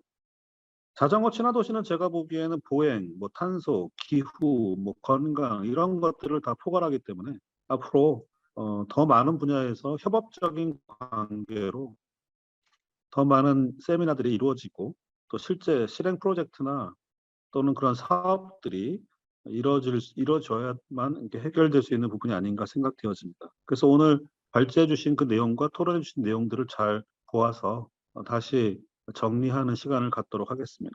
이상입니다. 네, 교수님 고맙습니다. 미리 많은 준비를 하고 오신 것 같은 역시 또 내공이 느껴지는 또 경험에서 나온 그 말씀들이었던 것 같습니다. 저는 뭐 오늘 그 일종의 뭐 사회를 보고 있는데요. 저도 이제 여기 그 진주에 와 있으면서 느꼈던 소회 이런 것 좀 말씀드리고 싶어서 잠깐 시간을 좀 내려고 하는데요. 이제 진주 같은 경우도 그 남강을 중심으로 해가지고 자전거 도로라든지 보행 공간들 또 하천을 따라서 만들어 놓은 그 친환경 시설들, 어메니티 시설들이 굉장히 훌륭합니다. 그런데 이게 이제 그 기존의 시가지들하고의 연결 부분에서는 아쉬움이 있는 것 같아요. 제가 보기에. 자전거도 그렇고 자전거 도로를 놓기 위해서 굉장히 많은 예산을 투입했다 하더라고요. 진주시에서도. 그럼에도 불구하고 이제 그 시설들이 그 일상생활 속에서 그 자전거가 그 많은 역할을 하고 사람들이 이동하는데 기여할 수 있으면 좋겠다 싶은데 사실 그렇지 못한 부면들이 좀 있는 것 같습니다. 그래서 아까 발제에도 말씀하셨던 것 같은데 어떤 뭐 아마 이제 공사 계획을 하고 시설을 놓기가 좀 편리하니 주요한 큰 도로변이라든지 아니면 뭐 하천변이라든지 이제 그런 공간들을 우선적으로 자전거도를 놓다 보니까 그랬을 거로 짐작이 됩니다만 그것들이 그 도시의 그 작은 조직들까지도 속속들이 이렇게 들어갈 수 있는 그 연결망들을 좀 계획해내는 게 실제 굉장히 중요할 것 같고 특히나 이 지역에 있는 중소도시들이 도시를 그 도시재생이라는 그 이름으로 여러 프로젝트를 하는데 그거와 이게 잘 그 연결이 돼서 사람들의 이동에 그 밀접하게 영향을 미쳤으면 좋겠다 싶더라고요. 왜냐하면 이게 이제 자전거가 단순히 그거 여가용이 아니라 일상 속에서의 이동의 어떤 교통수단으로서 역할을 하려면 그게 굉장히 중요할 것 같고 그렇게 돼야 실제 그 도시재생도 성공할 수 있을 것 같고 또 아까 N분 도시에 대한 이야기도 많이 하셨는데 N분 도시가 사실은 서울 같은 대도시에서 하기는 저는 쉽지 않을 거로 생각합니다. 그런데 이제 중소도시 같은 경우는 실제 이미 일종의 N분 도시 정도의 공간적 사이즈들을 가지고 있거든요. 그러니까 그런 것들이 N분 도시가 될 수 있도록 하는 걸 엮어주는 아까 박 교수님이 얘기하셨던 구슬을 꿰는 역할을 하는 것들을 이 자전거 기반 시설들이 할 수 있을 것 같고 그렇게 되면 더 저렴하게 또 도시를 살리는 그런 중요한 그 프로젝트들로 역할을 할 수 있지 않을까 하는 생각을 합니다. 그리고 한 가지 뭐 이제 질문 겸 또 고민거리 있다면 이제 이런 것들을 어떻게 도시 설계 측면에서 물리적으로 구현할 것인가 하는 건 또 다른 이슈인 것 같아요. 그냥 뭐 자전거 도로 놓는다고 하는 것이 도시 설계의 전부가 아닐 텐데 과연 그러면 이런 고민거리들을 우리가 물리적으로 어떻게 구현할 것인가 하는 점에 관해서 한번 좀 의견을 듣고 싶습니다. 이건 질문입니다. 네, 제 얘기는 여기까지고요. 네. 그 도시 설계 관점으로 이제 이 부분을 해결하기 위한 고민들을 좀 해봤습니다. 제가 생각하는 거는 도시 설계가 외부 공간에 대한 부분에 어떤 힌트를 주고 있는데 저는 아까 송기왕 대표도 말했듯이 대진의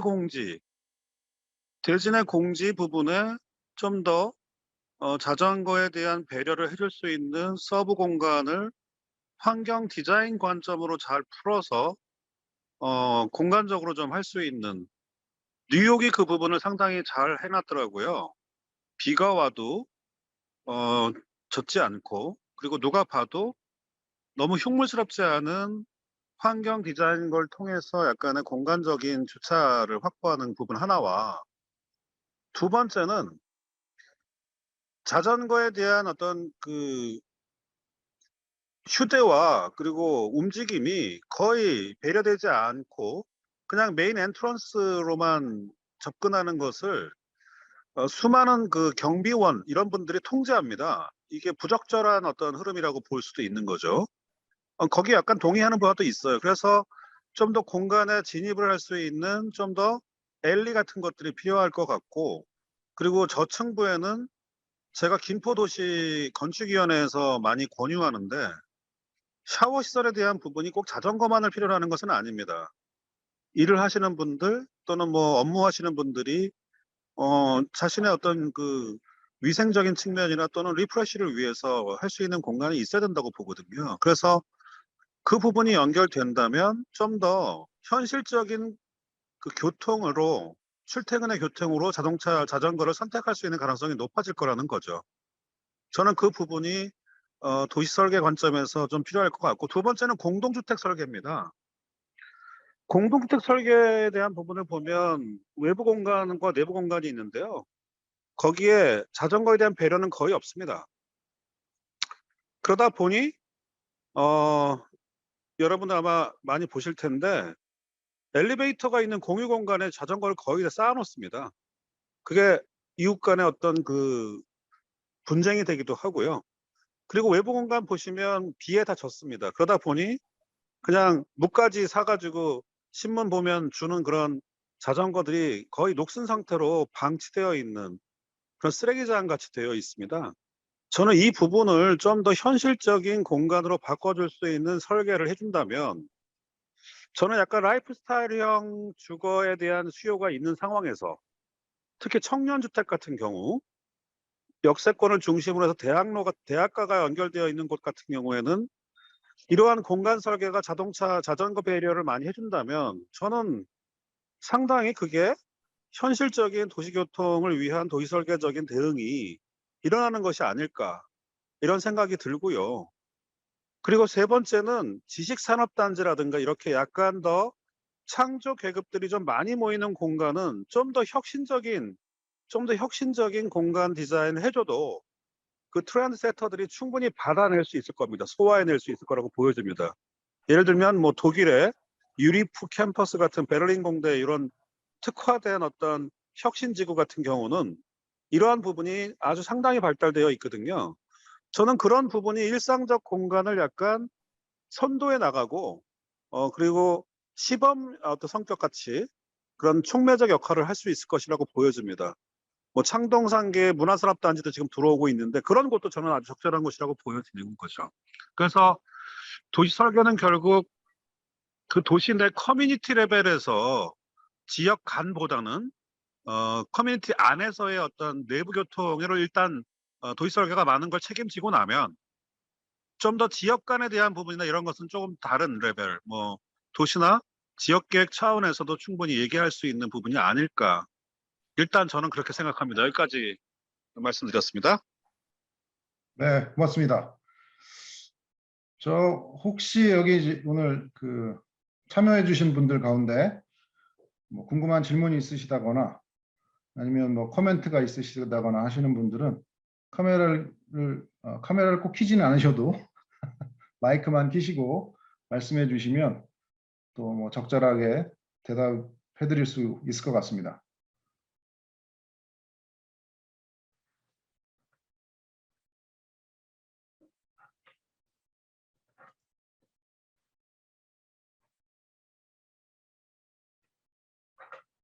없으신가요?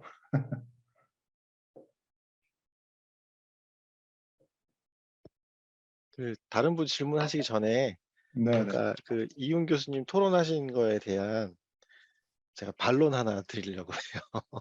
그 전기 자전거 비싸다고 하셨는데 안 비싸요. 그 저기 전기 싼 거는 30만 원 정도 하고 제가 맨 처음에 전기 자전거 살 때 그때 그 100만 원짜리 샀었거든요. 근데 100만 원짜리를 한동안 타고 다니다가 조금 더 비싼 걸로 갈아탔는데 이렇게 생각을 해야 돼요. 자전거를 그냥 일반적 기존의 자전거가 아니라 이걸 가지고 출퇴근을 한다라고 생각을 하게 되면은 출퇴근하면서 생길 수 있는 그런 뭐 교통 비용, 그다음에 뭐 자동차의 감가상가, 유류비 그런 것들 있잖아요. 뭐 고속도로 통행료 그런 것들을 고려했을 때 그런 기회비용 측면에서 생각을 보면은 전기 자전거가 그렇게 비싸지 않다라는 거죠. 그리고 또 저도 아까 얘기하다 못한 게 왜 전기 자동차는 지원해 주면서 왜 전기 자전거는 지원을 안 해줄까요? 그러니까 전기 자전거를 지원해 주는 지자체가 뭐 대한민국에 뭐 손에 꼽듯 몇 개 정도 있다고 들었는데 한 30만 원 정도 지원이 되는데 한 100만 원짜리 사면서 30만 원 정도 지원받고 한 70만 원 정도의 전기 자전거 사도 굉장히 가성비 있는 선택이 될 거다라고 판단되고 있고요.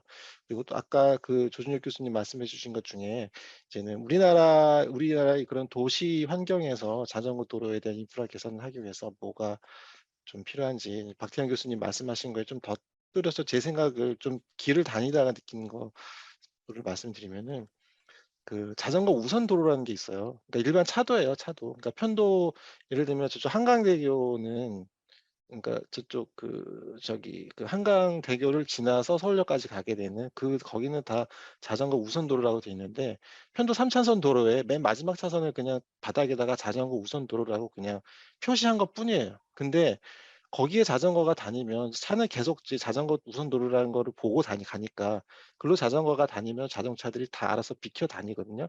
근데 이제 그런 표시가 없는 도로에서는 걸로 다녔던 차가 막 빵빵거리고 막 옆에로 막 확 붙어서 달려고 막 그러거든요. 그래서 뭐 가장 비용이 현재의 상황에서 좀 저비용으로 할 수 있는 부분에 대해서는 자전거 우선 도로라는 것들을 예를 들면 폐란로 같은 데는 충분히 할 수 있는 여건이라고 생각이 되거든요. 그런 가능한 부분부터 조금씩 좀 적용해 나가는 게 어떨까라는 생각이 들고 있고요. 그 채팅방에 질문이 올라왔어요. 그 부분 조준익 교수님 소개해 주시면 어떨까 싶습니다. 네네. 그 채팅방에 이훈 교수님께 질문이 들어왔습니다. 아까 그 지역 문제와 관련해서 선진국 사례가 우리랑 맞는 거냐, 잘 안 맞는 건 아니냐, 이제 뭐 이런 얘기들을 하셨는데 그 관련해서 그 우리가 좀 지형적으로 참고할 수 있는 나라가 있는지 그 사례에 대해서 좀 얘기해 주실 수 있냐 하는 질문이고요. 그 다음에 자전거들을 위계적으로 교통계획에 위해서 설계할 때 자전거 이용의 다양한 목적에 의해서도 계획이 되어야 할까요? 라는 질문이 들어왔습니다. 이훈 교수님께 이거 뭐 제가 마이크를 답변드릴 때 질문 넘기겠습니다. 맞나요? 잠시만요.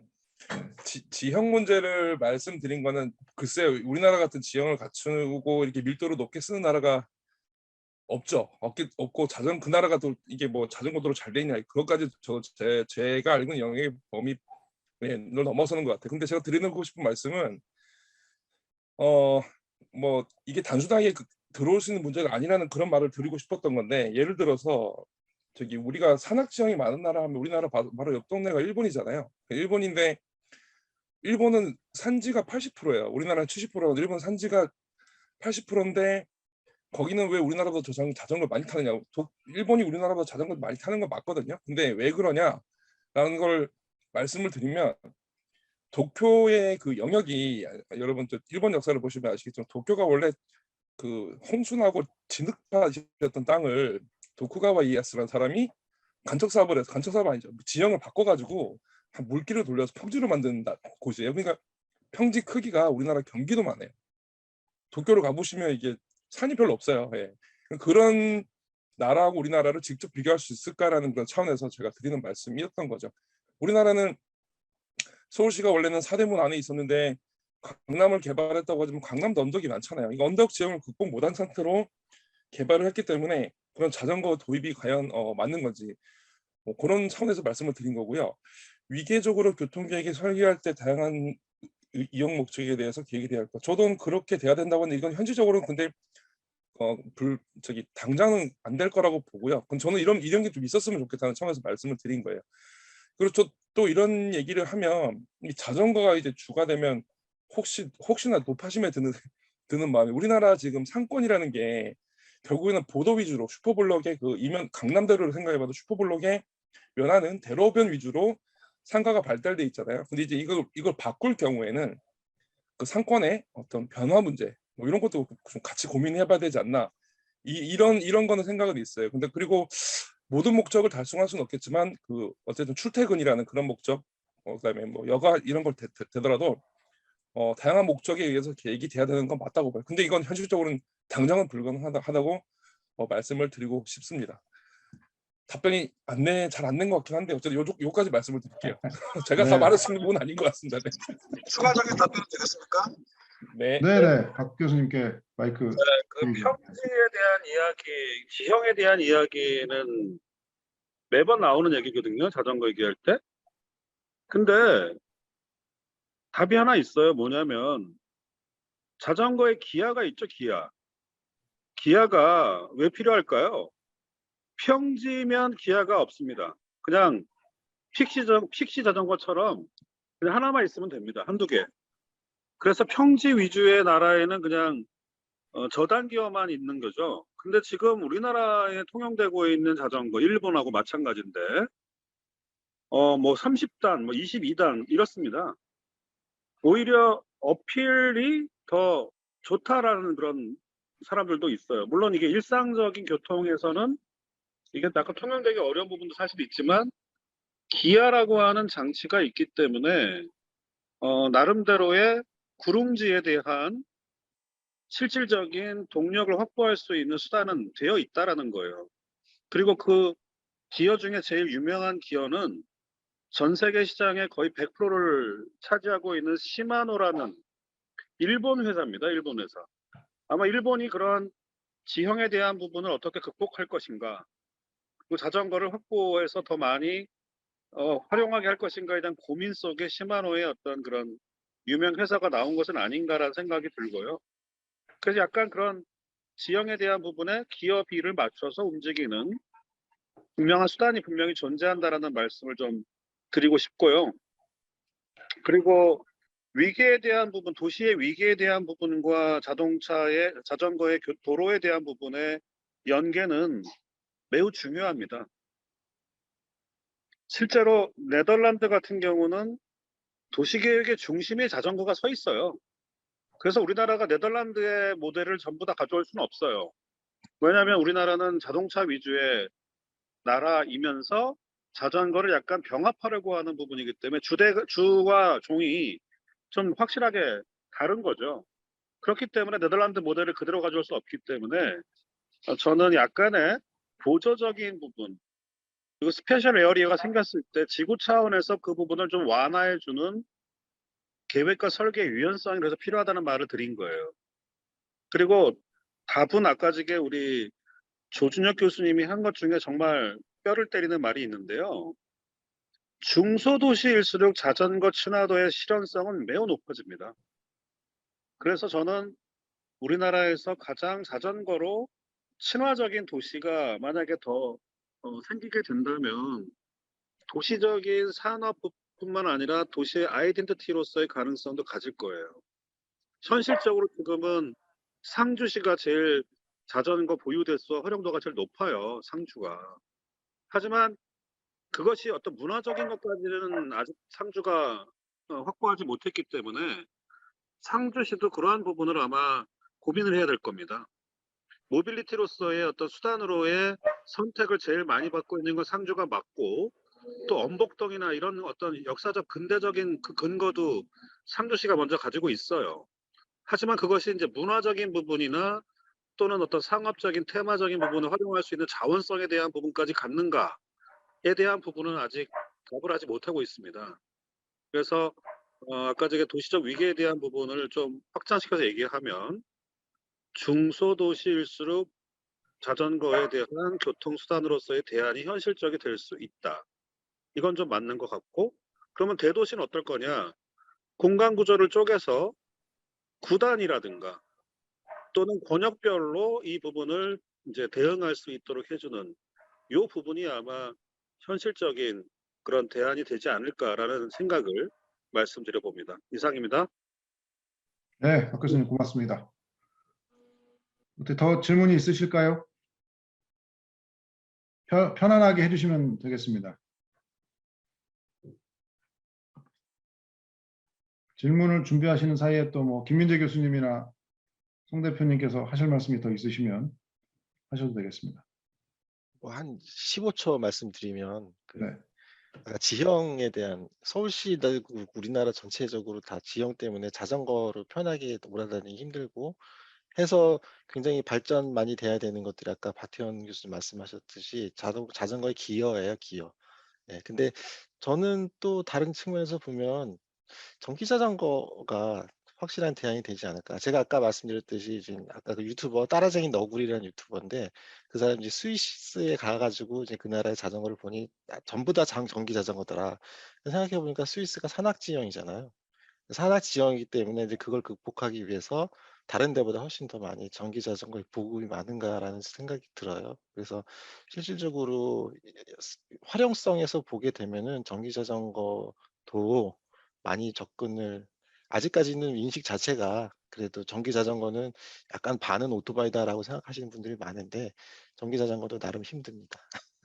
그럼 뭐 저 공공 여담으로 자전거로 전기 자전거를 타봤더니 예. 생각보다 속도가 굉장히 빠르더라고요. 예.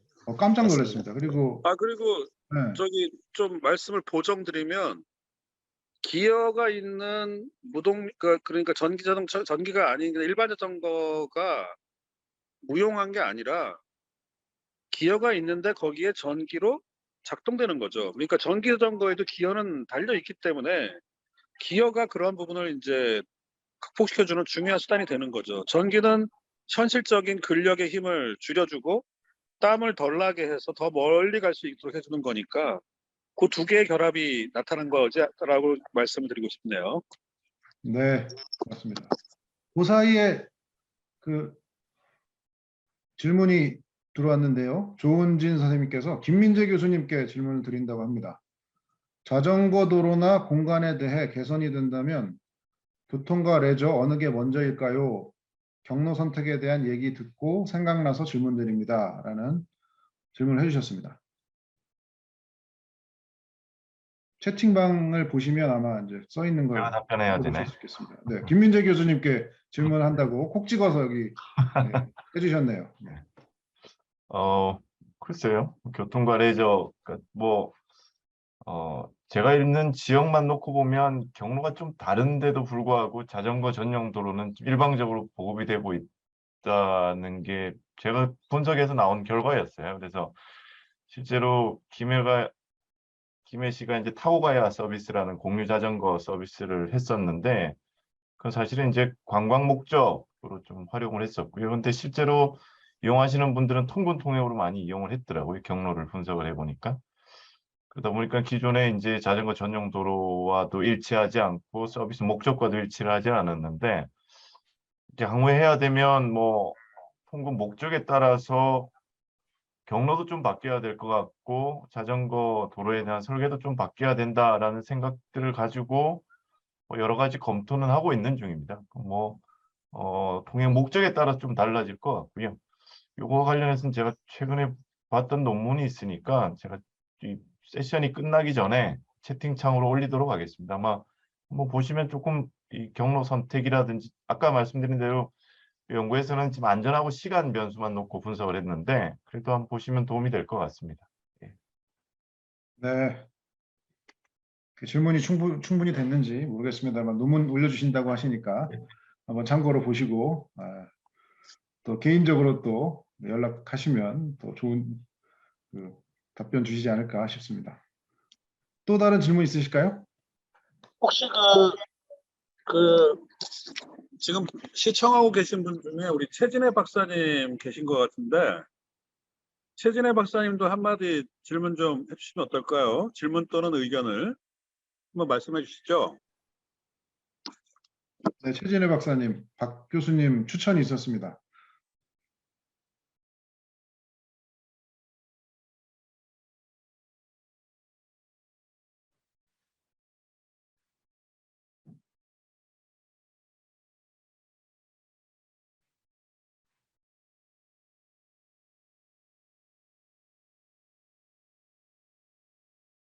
조금 시간을 드려야 되겠는데요.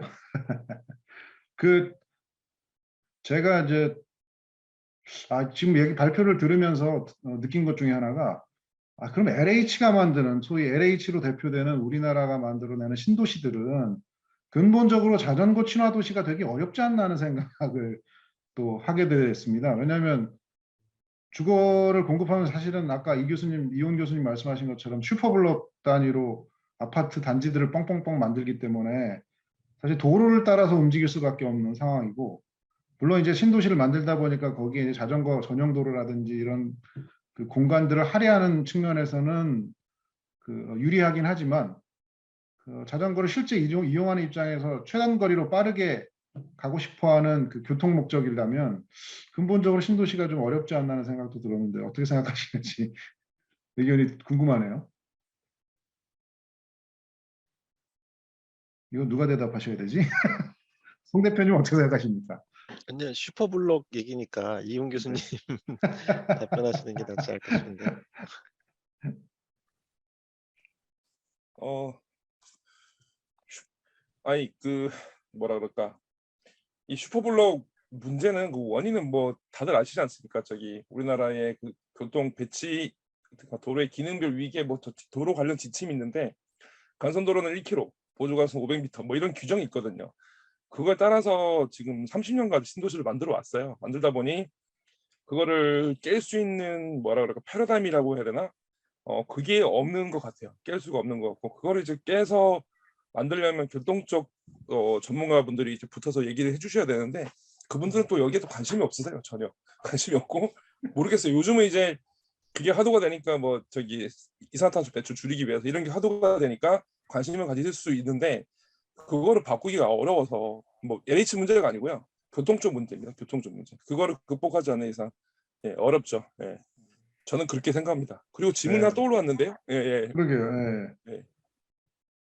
지식산업센터가 많은 곳에 일상 공간 선도적 역할로 자전거 공간 설계가 필요하다고 하셨는데 아마 박태원 교수님께 질문한 것 같습니다. 기업들의 설득이 우선돼야 하지 않을까 싶은데 이 부분은 구체적인 대안이 있으신지 이렇게 질문을 주셨는데요.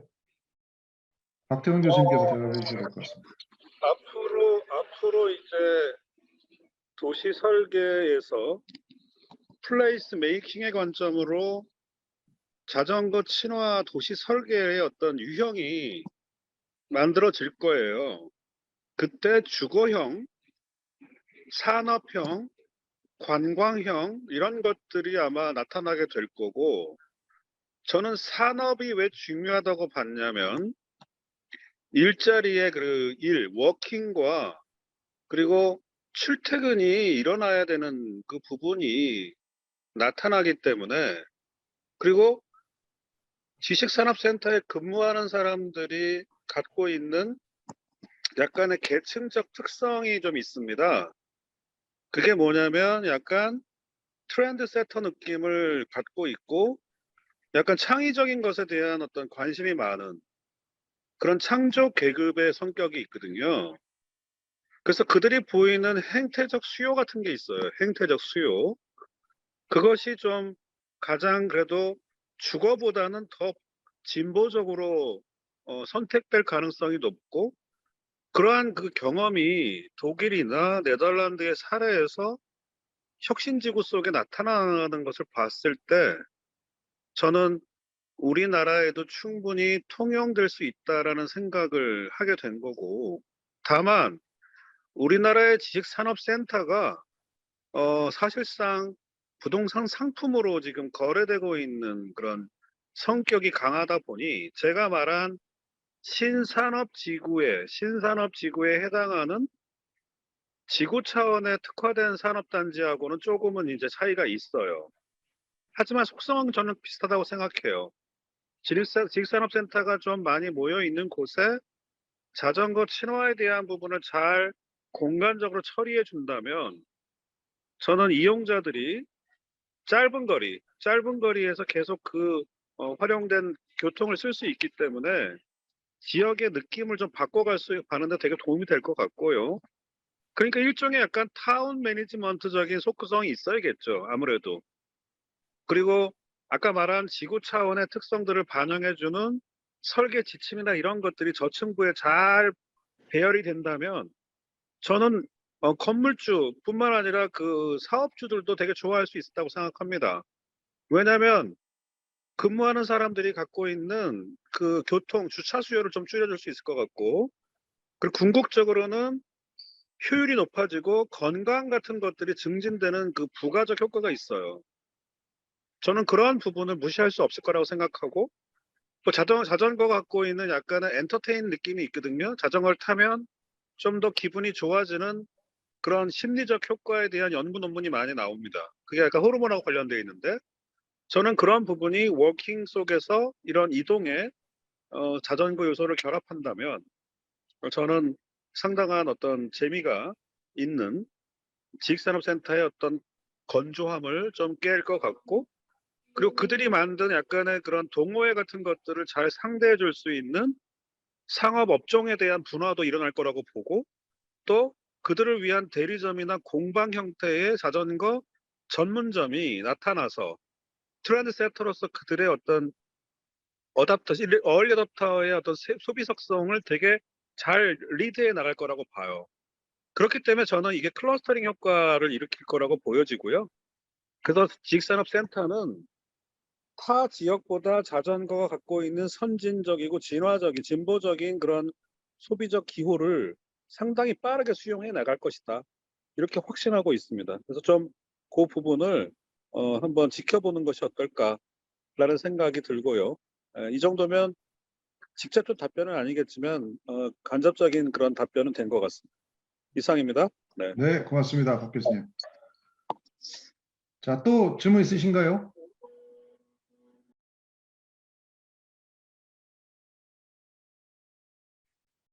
이 세미나를 시작할 때는 2시간, 1시간 지나기가 어려운 시간이 많이 남을 것 같았는데 벌써 1시간 반이 지나갔습니다. 시간이 생각보다 많이 갔고요. 네. 질문이 없으면 오늘 토론 여기까지 하는 걸로 하고, 저기 송 대표님께서 마무리를 좀 해주시면 어떨까 싶습니다. 예, 제 마무리하기 전에 좀 톡방에서 살짝 따뜻한 그 대화가 오가고 있습니다. 그래서 우리 조인진 선생님이 이제 김정은 질문하신 분께 좀 구글이나 아이디오인가요? 같은 해외 기업처럼 우리나라도 자전거 이용에 대한 직원 복지나 보상이 이루어질 것 같다고 생각됩니다. 지식산업센터처럼 산업적 공간이 크면 충분히 가능할 것 같아요라고 답변해 주셨고, 김정은 선생님, 그리고 신도시의 경우 대중교통 시단의 부족으로 자전거는 학생들의 주요 통학 수단 중 하나인데 여전히 사고 위험이 높아 학부모 입장에서 매우 불안합니다라고 말씀하셨습니다. 동감하는 부분이고요. 좀 마무리하겠습니다. 오늘 원래 2시 20분까지가 예정된 시간이었는데 훨씬 더 많은 시간 초과해서 생각보다 열기 있는 토론이 진행됐던 것 같습니다. 매우 그 토론에 잘 참여해 주셔서 감사하고요. 아마 오늘 3시 반에도 다른 세미나가 있고 오늘 한 6시까지 또 시상식까지 또 여러분들 또 각처에서 오늘 이번 행사 좀 끝까지 봐주시고 내일 날씨가 좋다고 합니다. 그래서 자전거 가지고 계신 분들 또는 안 가지고 계시더라도 좀 늦가을의 계절을 또 만끽하는 그런 시간 되시기 바라겠습니다. 예, 참여해 주셔서 감사하고요. 오늘 세미나는 여기까지 마치도록 하겠습니다. 예, 수고 많으셨습니다. 수고하셨습니다. 고맙습니다. 수고하셨습니다.